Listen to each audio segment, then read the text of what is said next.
Bom, vamos lá. A parte 2, eu queria falar com vocês em relação a pontos revelados pelo documentário. Eu vou ler o que o pessoal do Britney, do portal BS falou.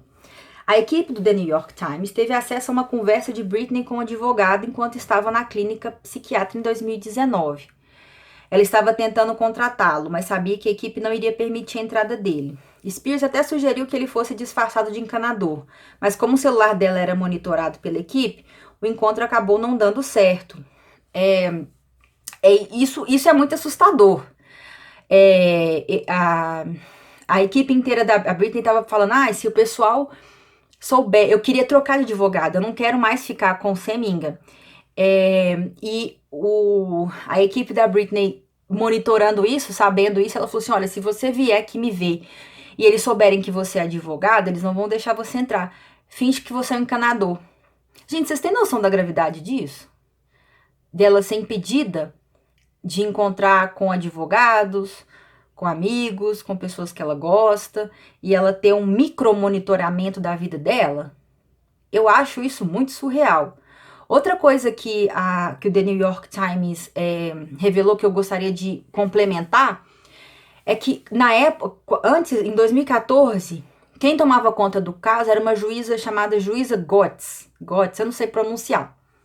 E o Sam Ingham falou com ela alguns pontos que a Britney trouxe, que ela queria terminar a conservadoria, que ela estava se sentindo ameaçada, que ela estava com medo, que ela não estava feliz, que ela não queria o pai dela como conservador.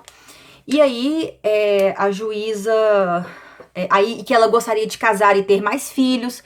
Aí a juíza fala assim, isso não foi abordado, mas é melhor você não contar isso pra ela. A juíza falou com o Sam Ingham, né, o advogado. E a Britney disse que tinha medo do pai e que ela queria que o pai fizesse testes testes em relação ao alcoolismo dele, porque ela acreditava que até hoje ele tinha problemas com álcool.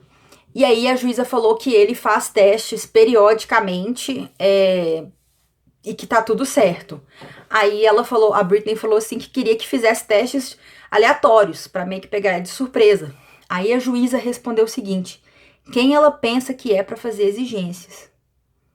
A juíza do caso. Eu acho isso, assim, eu não entendo de direito, mas eu acho isso uma questão bem antiética de uma juíza falar.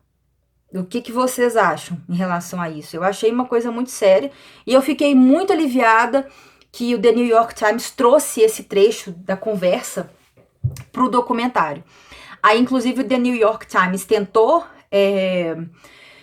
entrar em contato com essa juíza e óbvio que ela não respondeu, ela não quis responder as acusações. Aí aqui, voltando pro pessoal do portal BS, eles dizem: dias após o lançamento do Glory, Britney apresentou documentos denunciando a tutela abusiva e, como sabemos, nada foi feito. Também conseguiram mensagens onde Britney contava a um amigo sobre a sua internação na clínica e que haviam sempre seguranças ao redor e a falta de privacidade que acontecia com ela. Isso, inclusive, a gente ouviu do próprio depoimento dela, né? Outro ponto que eu vou tratar com vocês agora, que na verdade tem a ver com a Felícia. Eu vou deixar a Felícia por último. Mas antes eu só gostaria de lembrar também em relação a essa Robin. Tem uma parte no documentário, que inclusive eles extraíram do I Am Britney Jean, que foi aquele documentário, né, que saiu, que tá todo mundo conversando sobre como é que fala? Os compromissos da Britney, menos a Britney. Quem tá tomando decisão é o Jamie e a Robin. E aí, alguém pergunta, acho que é o coreógrafo, perguntar, mas ela está de acordo em trabalhar no aniversário dela? Aí essa Robin responde, claro, o que você quer que ela cante? Como se a Britney fosse, tipo assim, como se ela fosse um bicho, sabe? Como se ela fosse uma escrava mesmo, um animal ali, tipo, não, claro, o que você quer que ela faça? Sabe? E o Jamie falou, não, aí o coreógrafo falou assim, não, porque eu sei que tem alguns dias que ela fica com os meninos dela, né? Aí o Jamie falou, não, eu fico com os meninos, não tem problema. Ela vai trabalhar no dia do aniversário dela, sim. E, tipo assim, pessoas tomando decisão por ela, sem ela estar na sala. É muito sério, gente. E, assim, a maneira debochada que essa Robin falou é de dar muito nojo. Nossa, olha, é um documentário muito forte, muito denso, mas ele é necessário. Ele é realmente muito necessário. E para finalizar, vou falar um pouquinho da Felícia, né? Eu fiquei muito feliz de saber que a Felícia também participou do Controlling Britney Spears. Ela também tá no Britney vs Spears, que é do Netflix, né? Que a gente vai assistir. Muitas pessoas perguntam, mas a gente não sabe se a Britney tá feliz com esse tanto de documentário, com essa exposição.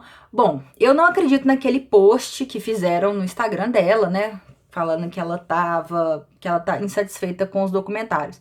Eu acho que, assim, existia um sentimento de que existe uma exposição em relação a você, e isso incomoda, é uma coisa, é normal. Mas eu não acho que a Britney...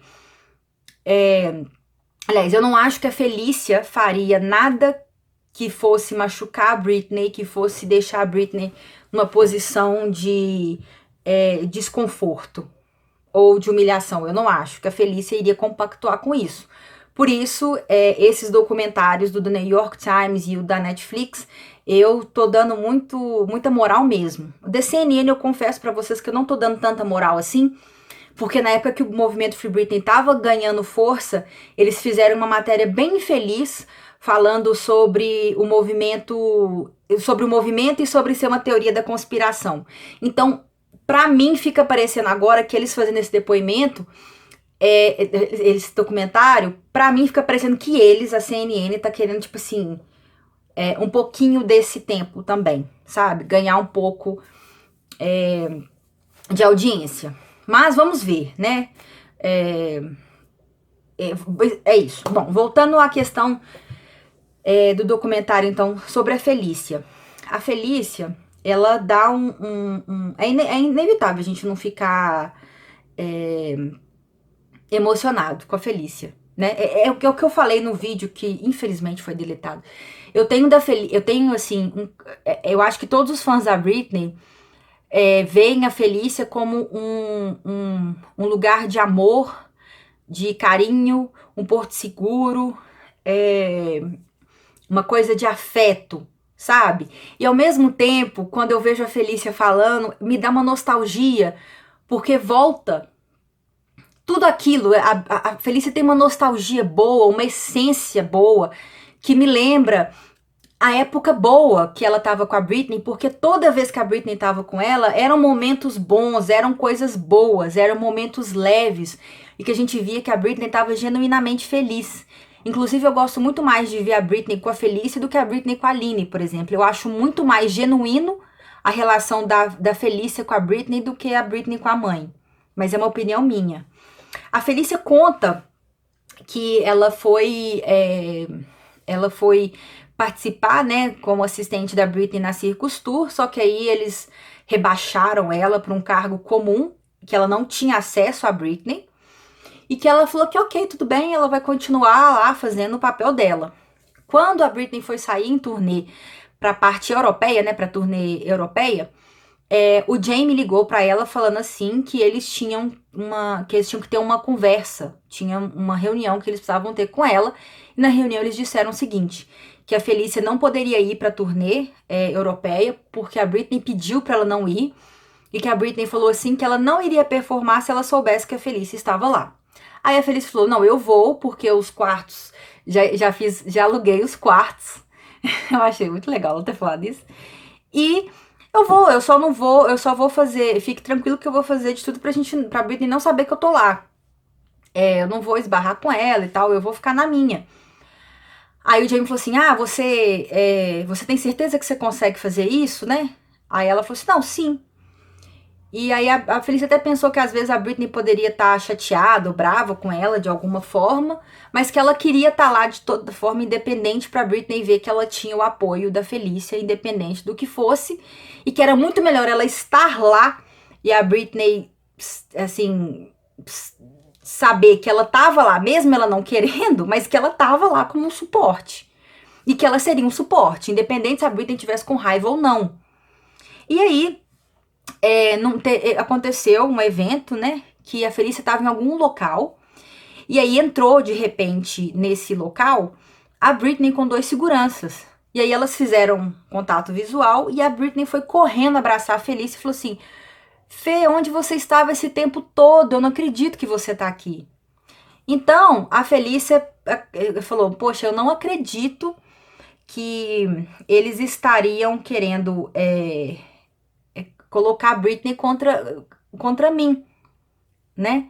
Eu não acredito. E ela acha que eles estavam fazendo isso porque a Felícia falou: olha, se eu ver alguma coisa que incomode a Britney, que ela não goste, que ela se sinta ameaçada, que ela se sinta mal, que ela não queira fazer, eu vou avisar.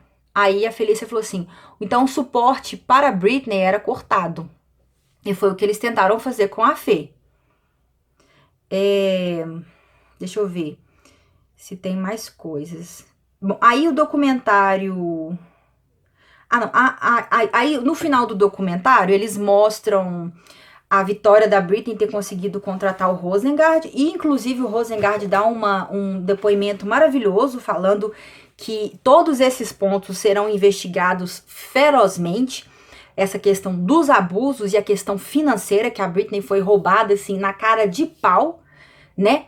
E outros pontos que eu queria tratar com vocês aqui antes de eu fechar, é em relação ao que o Alex falou também sobre o Edan. O Edan disse que a Britney, o Alex perguntou assim, né, o ex-segurança, nossa, mas a Britney é a nossa única cliente que é tipo 24 horas por dia. E por que isso, né? Aí o Edan falava, porque a segurança também faz parte da conservadoria. A gente tem que ter certeza de protegê-la, de tipo assim, ninguém pode chegar perto dela. E aí ele falou assim, a Britney é como se fosse uma menina de 10 anos, é uma criança. Eu achei isso uma coisa muito séria também, de se falar de uma mulher que consegue fazer turnê mundial, gravar CD e trabalhar pra caralho, e ser tratada como criança quando convém. E aí o Alex até falou de episódios que os medicamentos da Britney eram passados para os seguranças, lacrados, e eles entregavam para Britney, que a Britney só poderia sair de onde ela estivesse depois que ela tivesse tomado os medicamentos. Ele falou assim, o Alex, que a sensação é de que a Britney realmente vivia numa prisão e o sistema de segurança era tipo agente penitenciário.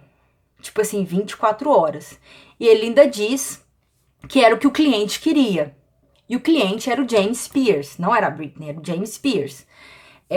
Teve uma outra coisa também que me chamou a atenção, foi quando o tour manager da Circus falou assim, logo em seguida, né, logo depois que a tutela foi colocada em prática, e a Britney foi considerada incapaz, além dela ter feito uma das turnês mundiais mais famosas do mundo, que foi a Circus Tour, a promoção também foi muito intensa. Eles foram para a Europa, a Britney se apresentou na Alemanha, né, para promover o Womanizer e Circus, os singles.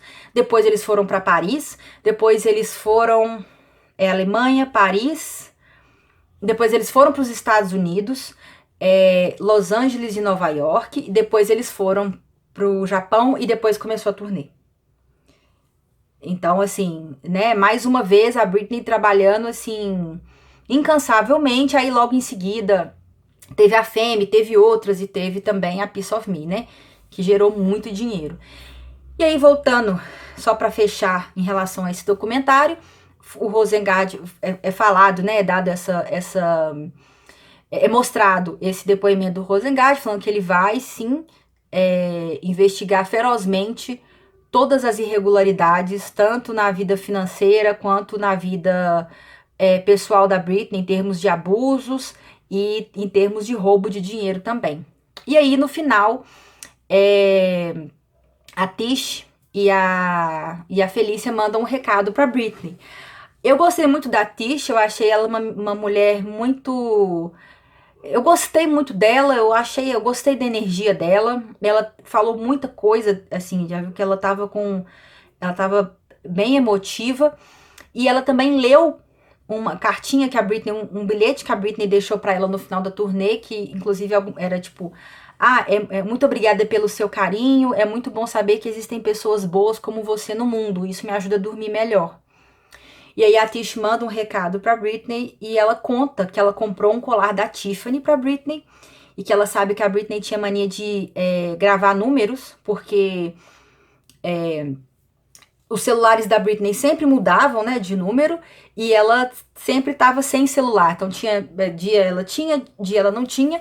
E lembrando que esses celulares ela não tinha acesso à internet e alguns ela também não tinha acesso à mensagem, era só ligação e todas monitoradas.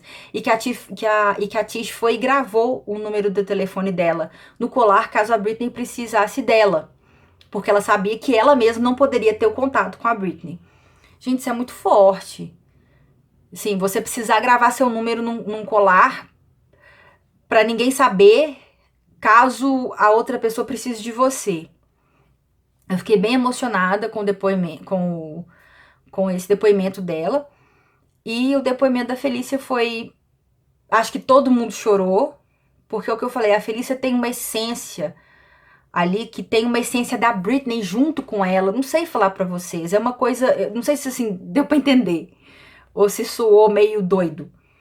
Mas é uma coisa genuína e que tem uma coisa dela, da Felícia, mas também tem uma coisa da Britney junto com a Felícia, que é muito genuína. Eu vou deixar pra vocês agora esse vídeo da Felícia com um recado pra Britney, porque eu não tenho nem palavras, não tenho muito o que falar, acho que é assistindo mesmo. E é isso. Então, hoje, domingo, a gente tem o documentário da CNN. Na terça ou na quarta? Na terça a gente tem o documentário do Netflix, na quarta a gente tem a audiência, e aí eu vou tentando, pelo menos um dia depois dos documentários, eu vou tentando fazer vídeos pra vocês. E a mesma coisa da audiência. Depois da audiência eu faço um vídeo pra vocês. E aí, logo depois de tudo, dessa confusão toda, a gente faz uma live pra conversar, tá bom? Beijo pra vocês, eu espero que tenha ajudado, que não tenha ficado cansativo, e que eu tenha conseguido passar informações relevantes pra vocês, tá bom? Beijo grande pra vocês, até o próximo vídeo e Free Britney. Okay. And Britt, first off, I would make you giggle. And second off, I want you to remember all the funny things and all the fun times. I want you to remember how strong you are, how talented you are, how silly you are, how goofy you are, and that heart of yours is gigantic, and that I mean, my goodness, I told you every day how much I loved you. If I had 1 penny for every fan that's just reached out to me to send their love to you, boy, would I be a rich woman. Hang in there. Your voice is coming back. You are louder and prouder and more powerful than I've seen you in a really long time. And I love you, and I will support you no matter what. And I'm gonna cry because you know I don't like to cry. It makes my nose big and red. I love you.